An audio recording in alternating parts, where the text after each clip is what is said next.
Do you ever wonder what your tax dollars are really up to? Well, light that torch and sharpen that pitchfork, because today we're diving into something so absurd even Orwell would say, "Hold my beer." We'll get to that in 30 seconds, but let me introduce myself. I'm Mike S. Miller, 32-year veteran of the comic book industry, DC, Marvel, Game of Thrones, Hedge Knight artist, and creator of numerous intellectual properties, including Lone Star, available now at lonestarcomic.com. Now I'm here to give my take on where my industry has gone, where the general media landscape has taken our culture over the span of my lifetime, and where I'd like to see it go in the future. I'm not here to hate everything or to assume the worst for clicks, but I am here to fight the culture war, as I have been doing since the AOL message boards were a thing back in 1996. I am that old. If you think the culture is worth saving and worth fighting for, please stick around and join the Blacklist Universe family. We are here to make a difference, and hope you are too. Now, back to the story. So here's the deal. You know those video games you play to escape reality? Well, guess what? The government's been playing too, but not for fun. Oh no. They're playing to counter disinformation. Yes, you heard that right. They've taken your hard-earned cash to fund a game called Dustborn. What's Dustborn, you ask?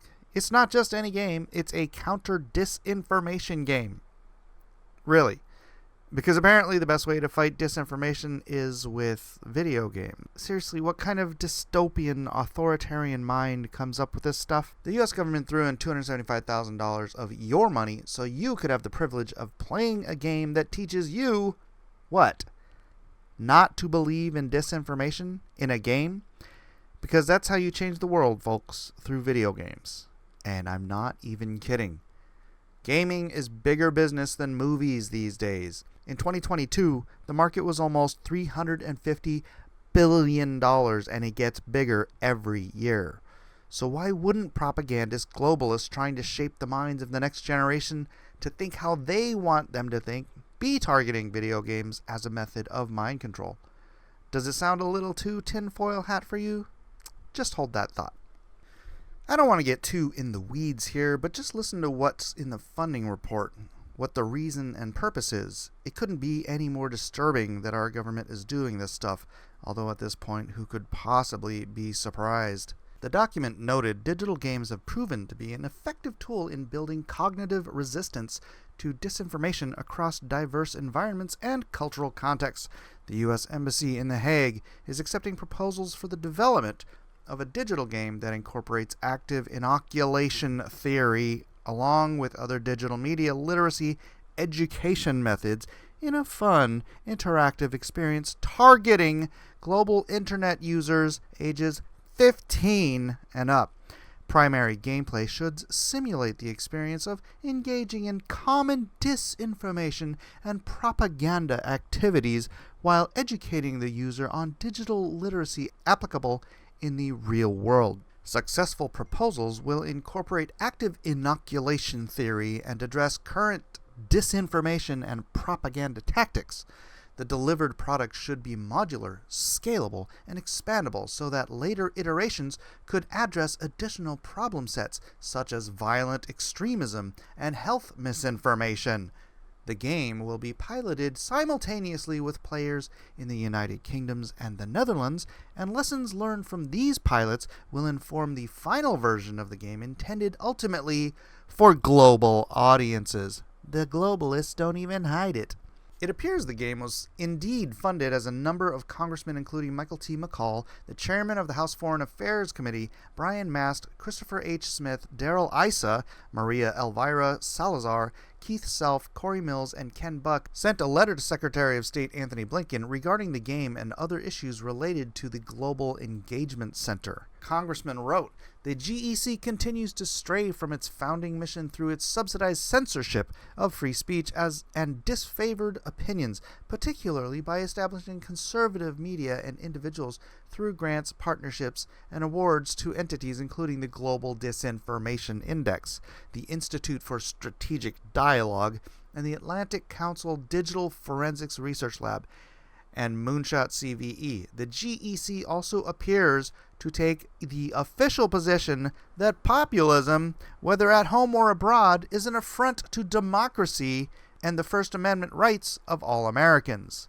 FYI, the Global Engagement Center is an agency within the Bureau of Global Public Affairs at the United States Department of State. Established in 2016, its mission is to lead the U.S. government efforts to recognize, understand, expose, and counter foreign state and non-state propaganda and disinformation efforts aimed at undermining or influencing the policy, security, or stability of the United States, its allies, and partner nations around the world. Yes, the United States Federal Agency of the GEC has declared populism, i.e., putting the people before the elite and the oligarchs, as an affront to democracy and the First Amendment. These people disgust me. Are you paying attention yet? This isn't just about Dustborn. They've been throwing money at this counter-disinformation stuff like this like it's going out of style. Over $1 billion on anti-Russia propaganda alone. And don't forget the EU's in on this too. The globalists are all funding Dustborn like it's the next Super Mario Brothers, but instead of saving a princess, you're saving the world from disinformation. And I guarantee you this won't be the last. This sad, clunky, obvious failure of a gaming catastrophe is just an early attempt at this kind of propaganda. But they'll get better at it. Eventually you'll get one of these PSYOP games and you'll be defending it.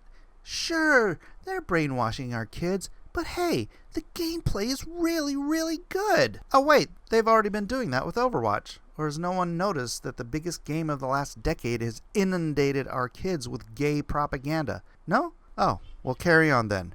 Nothing to see here, comrade. What's funny is the oxymoron of calling it counter-disinformation. But they're creating a game to program people what to think. It's an Orwellian minute of hate turned into a disinformation propaganda campaign. Here's the deal, folks. If they're spending your tax dollars on indoctrination games, imagine what else they're doing with your money. Those of you actually playing Dustborn, just remember, you're not just playing a game.